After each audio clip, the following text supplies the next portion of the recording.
Salut Kingo, salut Quinos, j'espère que vous allez bien. Pour ma part, tout va bien. J'aimerais aborder deux points avant de rentrer dans le vif du sujet de cette vidéo. À savoir déjà, excusez-moi pour cette barbe de clochard. Alors c'est vrai que le confinement n'empêche pas de se raser, mais en fait je la garde pour un rôle de long métrage que je prépare. Je peux pas vous en dire plus, même si vous savez très bien de quoi je parle. La deuxième chose, c'est que dans ma vidéo précédente sur LinkedIn, qui a vachement bien marché, je suis très content, merci pour vos retours, il y a beaucoup de commentaires qui se sont attardés sur mes draps. Alors effectivement, je sais pas pourquoi, il y a une lumière un peu chelou et on dirait que mes draps étaient un petit peu verdâtres, dégueulasses. Enfin, on dirait vraiment que je vis dans un taudis, mais je vous jure que non, je vous jure que mes draps sont propres, je vais vous les montrer.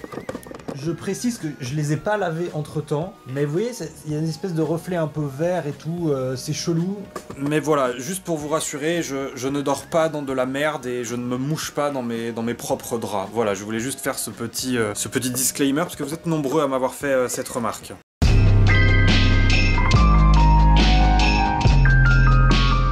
Maintenant dans le vif du sujet. Dans ma première vidéo LinkedIn, dont je vous mets le lien en description bien évidemment, je vous parlais un peu de mon point de vue sur tous les autres gens sur LinkedIn, comment je percevais un peu le réseau, et il y a aussi mon expérience personnelle, tout ce qui se passe dans mes inbox. L'année dernière, j'ai sorti, pour ceux qui ne connaissaient pas forcément ma chaîne, un film porno que j'ai réalisé en partenariat avec Marc Dorcel. J'avais écrit réalisé. Je vous mets aussi le lien de la vidéo où je vous explique tout ce bordel en description. Le premier truc qu'on fait le soir quand on a réalisé son premier porno, c'est d'aller sur LinkedIn pour mettre à jour son statut. Il y a donc à peu près un an, j'ai mis à jour mon post sur LinkedIn comme étant réalisateur de films porno. Avant de me passionner pour ce réseau les derniers mois pour faire cette série de vidéos, je me connectais pas beaucoup sur LinkedIn. Mais entre-temps, j'avais reçu pas mal d'inbox de gens qui s'intéressaient de très près à mon métier, parce que le porno est un monde qui fascine et qui intéresse les gens. Et là, j'ai eu plein de propositions vraiment diverses et variées, à tel point que je me suis dit, là, j'ai un vivier de personnes, j'ai de quoi monter une Porn Academy. Pour le lancement de ma Porn Academy, j'ai voulu procéder dans l'ordre. De quoi on a besoin pour faire un bon film de cul? La base de la base, c'est le scénario. Et bien ça tombe bien,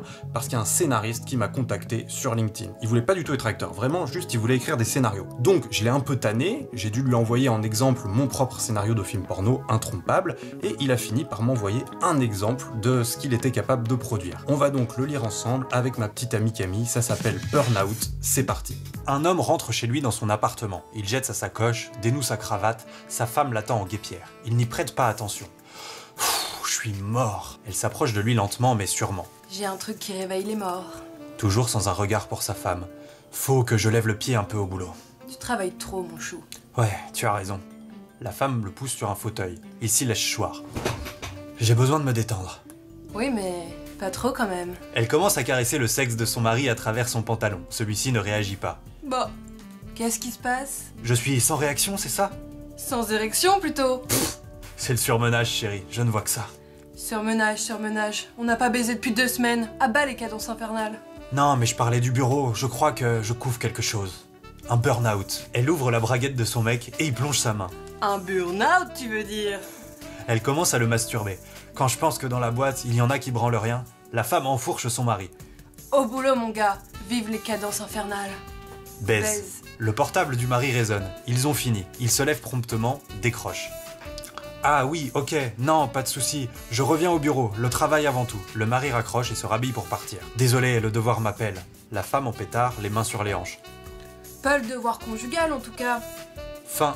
Je précise que la musique que j'ai mise en fond sonore pendant la lecture de ce script, je l'ai prise sur le site de quelqu'un qui m'a contacté parce qu'il voulait faire de la musique de film porno, un certain Vincent. Quand je vous dis que j'ai eu vraiment des candidatures très variées, je ne mentais pas. Donc on a le scénar, la musique, maintenant il nous manque évidemment les acteurs. C'était bien sûr les plus nombreux et parmi toutes les candidatures que j'ai reçues, j'en ai sélectionné 3 à qui j'ai fait passer des castings. Alors là, j'aimerais faire un petit disclaimer, je sais que c'est pas bien de se moquer ouvertement des gens et de faire des faux espoirs à des inconnus, comme quoi ils vont devenir acteurs porno. Je tiens juste à préciser ceci, quand ils m'ont contacté, j'avais 7 photos de profil sur LinkedIn. Auriez-vous, à titre personnel, fait confiance à ce type? Je vous laisse encore la photo un tout petit peu. Voilà, je pense quand même qu'il faut être un petit peu con pour faire confiance à quelqu'un qui a cette photo de profil, et du coup c'est pour ça que j'ai pas eu trop de scrupules à me moquer gentiment de mes interlocuteurs. Qui sont donc mes 3 candidats. Pour des raisons de confidentialité, j'appellerai mes 3 candidats par les pseudonymes porno qu'ils ont choisis et pas par leur vrai nom, et en plus je cacherai évidemment une partie de leur visage. On a donc Valentin, le prince des ténèbres, beau gosse un peu gothique, très sûr de lui. On a Yankis qui nous vient d'Afrique, très sympa, qui connaît ses limites, sûr de lui. Et on a Greg Palmer, très bavard, un peu nigo, mais sympathique. J'ai fait passer donc ces 3 entretiens casting sur WhatsApp vidéo ou Facebook vidéo. Je vous cache pas que l'exercice était assez malaisant, parfois je me demande pourquoi je m'inflige ce genre de truc, mais bon, j'espère que le résultat vous fera rigoler. C'est parti. Pour jouir, pour rencontrer plein de personnes que j'admire, que je peux faire jouir aussi. D'accord, très bien. Juste que j'aime la partie des gens mal l'air. Ah bah j'ai toujours aimé ça, voilà. Voilà, quand j'étais ado, voilà, des copains se passaient les films qui passaient sur Canal+, voilà, donc ça permet un petit peu, voilà, de rester dans le même domaine, voilà, et puis un domaine qu'on aime bien. Parce que le porno, c'est un environnement qui est très sursexuellement. Puis c'est un environnement qui peut être magnifique aussi. Il peut y avoir beaucoup de certitude, de disponibilité et de beauté, et puis voilà, tout ça.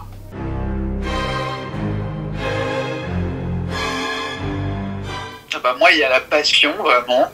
La passion, ouais. L'implication, l'amour et puis oui, vraiment la passion. Un type qui fait du sport, voilà, qui prend bien soin de lui, voilà, qui fait un peu, pas jet setter, mais un petit peu un côté un petit peu, qui aime bien les côtés un petit peu soirée mondaine, des trucs comme ça, vous voyez, un peu des choses comme ça, quoi, se rapprochant de ça. C'est un business, quoi, c'est vraiment, c'est un mode de vie. J'aime le sexe, j'adore le sexe, j'aime les challenges. J'aime pratiquer toutes sortes de positions. D'accord. J'aime me libérer l'esprit. Voilà. C'est tout un amour en fait, vraiment. C'est ça pour moi. Comment je pourrais vous résumer en 2 mots, quoi, un petit slogan, un petit... Performeur. Si vous deviez le comparer à un animal, ce serait plus quoi? Un animal. Un serpent ou plutôt un asticot ou... Non. Bon, je dirais oui. Bon, peut-être un serpent. Bon, quel type de serpent là? Je dirais. Bon, cette épaisseur. Ok, d'accord. Plutôt couleuvre, quoi. Couleuvre. Voilà, ok. D'accord. Alors, je dis pas que je suis le plus beau du monde. Hein. Je dis que sûrement, oui, je fais partie des plus beaux du monde qui peuvent être. Vraiment passionnés et très intéressés par la beauté et le sexe. D'accord. Que ça peut être pour moi extrêmement puissant et que c'est vrai que je peux avoir du pouvoir dans ce milieu et de la puissance, c'est vrai, à offrir, ouais.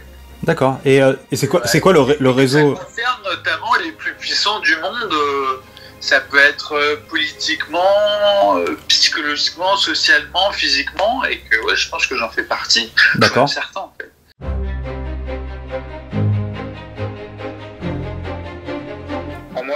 Moi je prends tout, je veux dire, je sais pas de complications, je sais pas donc quoi difficile, là, pour tout ce qu'il faut dire oui, moi je dis oui, voilà, le but c'est de tout ce qui est gonzo, parce qu'aujourd'hui les films, c'est simple, soit il y a beaucoup trop de blabla, soit après il y a des bons films, entre deux il y a rien, je trouve que depuis les années 2000, voilà, moi j'aime bien, bon après on fait pas en fonction de ses préférences, mais moi j'aime bien les filles avec des poils pubiens naturels, des seins normaux, donc naturels donc aussi. Aujourd'hui, pour faire court, soit les filles ont elles ont plus de poils pubiens, elles ont des seins refaits, enfin tout ce que je déteste, voilà, moi j'aime bien, bon, aujourd'hui les... A few moments later. Voilà, il y a peut-être une fille sur 4-5 dans les films qui a des seins, pas refaits, mais le reste du temps c'est des seins normaux, donc naturels, voilà, enfin ça revient un petit peu à la page, à la mode, parce que pendant pratiquement 10 ans, c'était à celle où il y avait le plus de seins refaits, et je trouve que là je rencontre une femme qui arrive du train, qui cherche désespérément un logement, et puis qui est recueillie par moi pour être logée, et puis qui est prête pour me remercier à faire l'amour avec moi. Des années 90 jusqu'au début 2000, on va pas faire un point, il y avait Océane, Laure Sinclair, Tabata Cash à faire les seins, mais à part ça c'est une belle femme, Olivia Del Rio, Karen Lancôme, Océane Jedi, Mélanie Coste, donc Okwavidi. C'est vrai que moi après je peux être très impliqué dans des styles classique, boulevard, contemporain. Oui, je peux être très lancé. Je peux apprendre des textes par cœur, les interpréter. Très bien ça. Donc, je peux vraiment ressentir et vivre les scènes. En fait, je peux complètement être dedans. Ok. Et après, c'est vrai que moi, je constate. Oui, c'est vrai que dans le porno, après, c'est souvent du sexe dont on a très envie rapidement, c'est vrai. Mais après, moi, cinématographiquement, je peux être dans des choses où ça peut être beaucoup plus scénarisé que ça.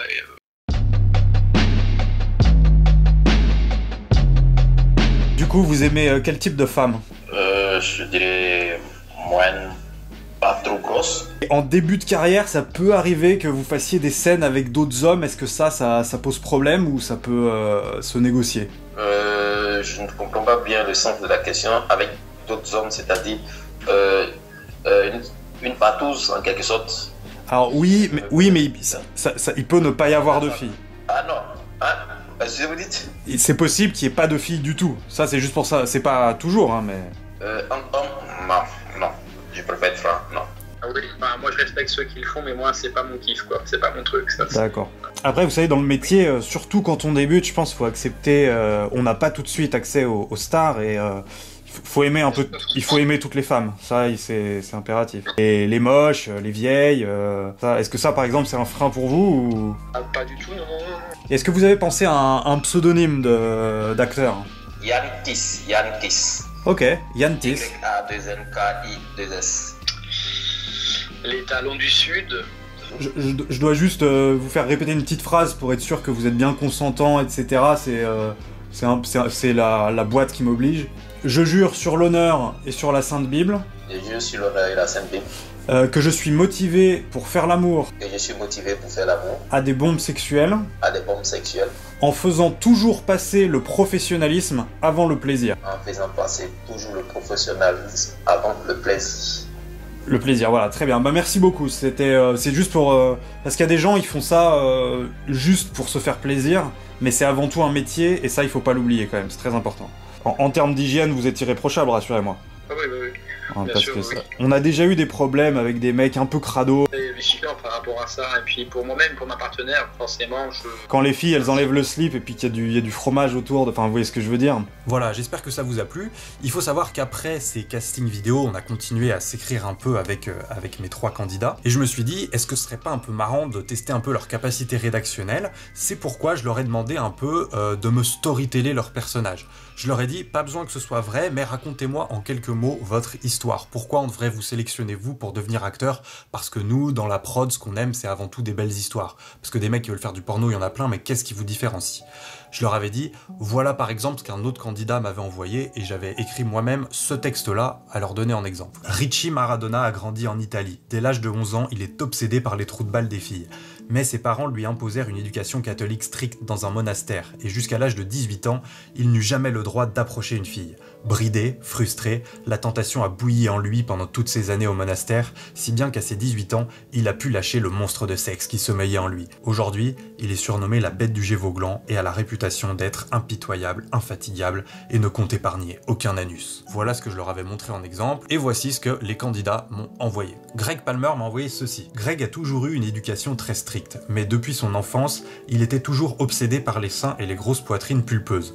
Devant cet engagement moral passé avec ses parents qu'il ne serait plus obsédé par les seins, un jour, il craqua quand il vit la doctoresse et la viola car c'était une drogue. Voilà, je me passerai donc de commentaires sur cette histoire que je vous ai lu vraiment telle quelle. Je ne cautionne évidemment pas le viol, et je suppose que c'était fictionné parce que je leur avais dit que ça n'avait pas besoin d'être réel. Voici maintenant la bio de Yann Kiss. En 2004, étant encore adolescent, j'ai fait la cour à plusieurs filles de ma région. Cela a été une expérience catastrophique pour moi car toutes ont rejeté mes avances. Chose encore plus révoltante, j'étais devenu la risée de tous dans le quartier car j'étais incapable de lever la jupe d'une quelconque fille.